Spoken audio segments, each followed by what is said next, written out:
The disease told Gary Glum what it was really all about and how they created the disease and why they created the disease. But you're going to have to wait till the end of the lecture before I tell you why they created the disease. However, millions of people have died here in the United States. They've killed over 500,000 people with it. Another million are infected. They're all going to die.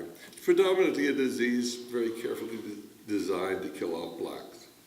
If you look at the CDC statistics, almost half of the people who have acquired the disease or who have died from the disease have been black. Why would that have happened? Well, very simply because this disease has a predilection for blacks. And they have the ability to create diseases that can be used for social engineering.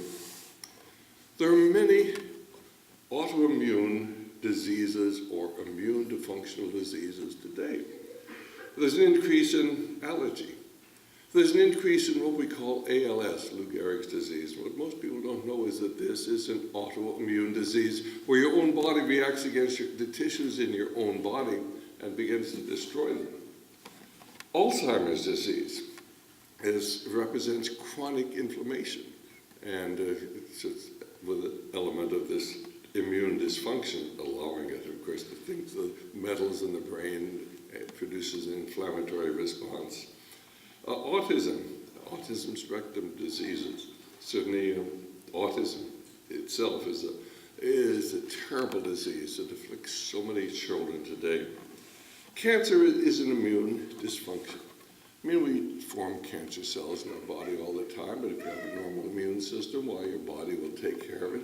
There are effective cancer treatments that cannot be either recommended or prescribed here in the United States, although they are available in other countries. And I've talked to a number of people with diffuse metastatic disease who've gone elsewhere for treatment of their cancers, which are not allowed in this country. Chronic fatigue syndrome. There are 1 million people with chronic fatigue. It's also known as CFID, chronic fatigue immunodeficiency disease. Chronic fatigue immunodeficiency disease. These people have an immunodeficiency. Their immune system doesn't work right. Diabetes. The incidence of diabetes, especially type 1 diabetes, has increased dramatically in our country.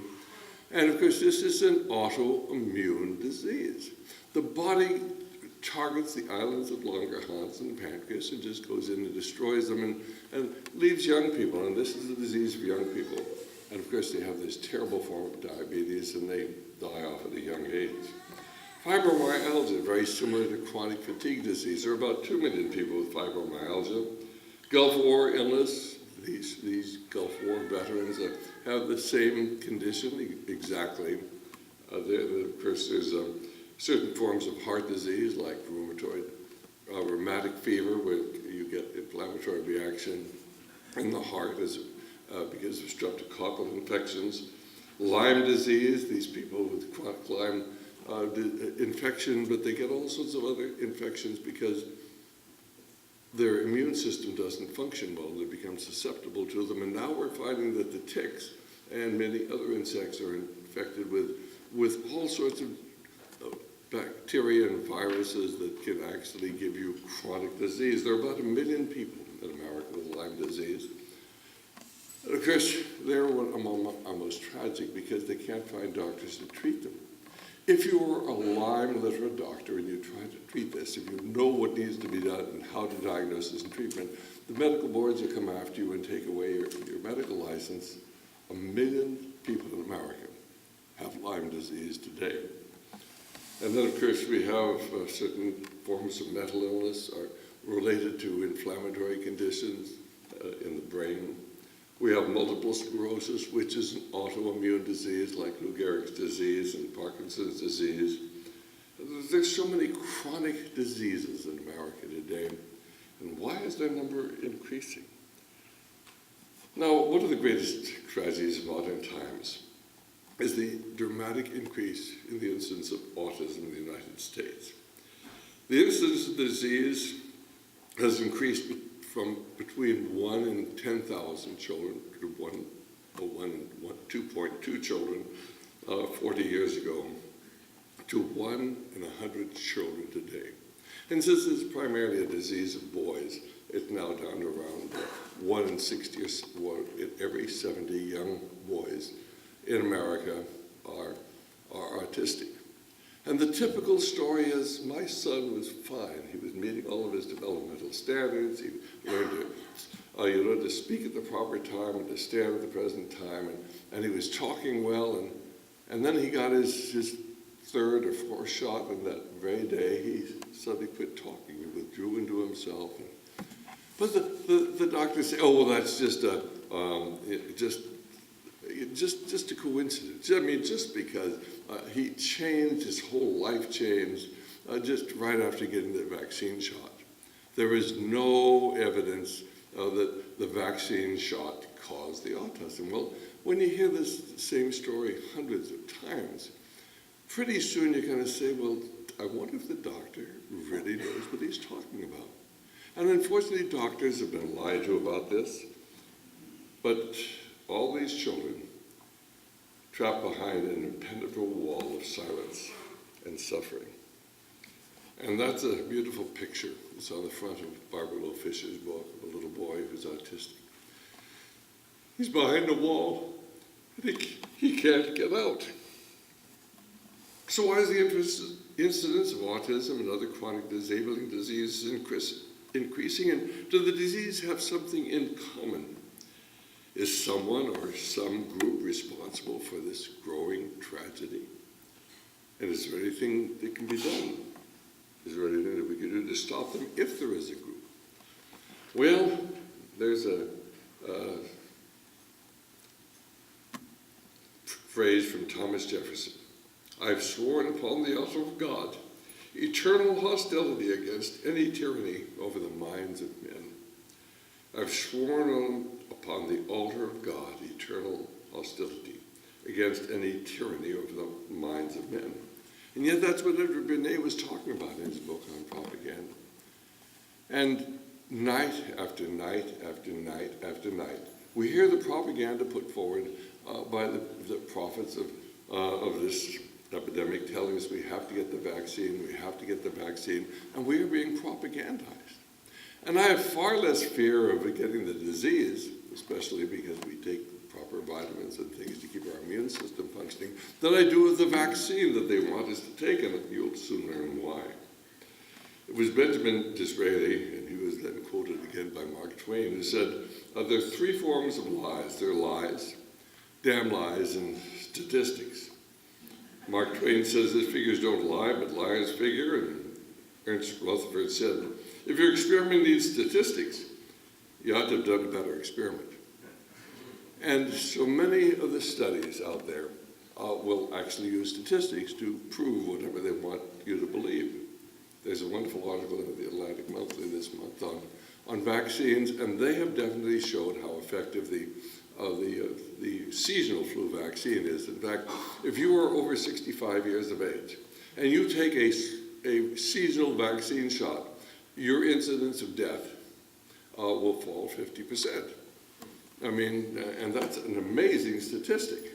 I mean, you take the vaccine shot, and your incidence of possibility of dying that year goes down 50%. The only trouble is that only about 10% of the people who die over 65 every year die at the most die from flu. I mean, they die from heart disease, they die from diabetes, they die from the strokes. Only about 10% at the most, have anything to do with infection, lung infection, pneumonia, things associated with the influenza. So there's a gentleman named Thomas Jefferson who analyzed these statistics, and he said, that is truly miraculous, how you can take this seasonal flu vaccine and you get a 50% reduction. That wasn't the vaccine, that was just plain America. And of course, the truth of the matter is, why? Because they've done studies, and using statistics, they show you it doesn't do any good at all in people living outside institutions if you're over 65 and you take the vaccine. And we can give the references to it, and it would be in the books we have over here. by Neil Miller, and these are well-done studies by competent scientists. You will never see mentioned in the media today, because the media is controlled and your minds are molded and your tastes are formed and your ideas suggested, largely by men you've never heard of. Well, at one time, doctors took an oath. It was called the Hippocratic Oath. And it said, I will apply dietetic measures for the benefit of the sick according to my ability and judgment. I will keep them from harm and injustice. I will neither give a deadly drug to anyone if asked for it, nor will I make a suggestion to that effect. Similarly, I will not give to a woman an abortive remedy in purity and holiness. I'll guard my life and my art. And at one time, that was the mantra of medicine. That's the way I was raised as a physician. But medicine has changed, and I fear it's been hijacked by some very evil men. So let's get to the subjects of vaccines. Vaccines. Are they safe and effective? Are they a panacea? Or are they possibly a plague? And these are a few of the books that we have. Some of these books say that they don't do any good at all. Some of them certainly suggest that they may have some place. Are vaccines effective? Are vaccines safe? But more than that, how do they work? Well, vaccines, contrary to what you may expect me to say, vaccines are effective. I mean, certainly doing away with smallpox, I think, was one of the greatest accomplishments of medicine. I mean, it was, even before Edward Jenner, where they would take the pustule from a smallpox, and they would actually dry it, and then they'd make a powder out of it, and then they'd rub it into the skin, and you get smallpox. But it was felt that the smallpox you got when you were healthy probably was less dangerous than the smallpox epidemics that swept our nation, swept the world, and it just created terrible disease with a very high mortality rate. And then when Edward Jenner came along, and certainly he used cowpox rather than smallpox, but they were very, very similar viruses. And of course, yes, there are complications with cowpox. But there is no smallpox in the world today. People will try to tell you, oh, it would have gone away anyway, and I don't believe that.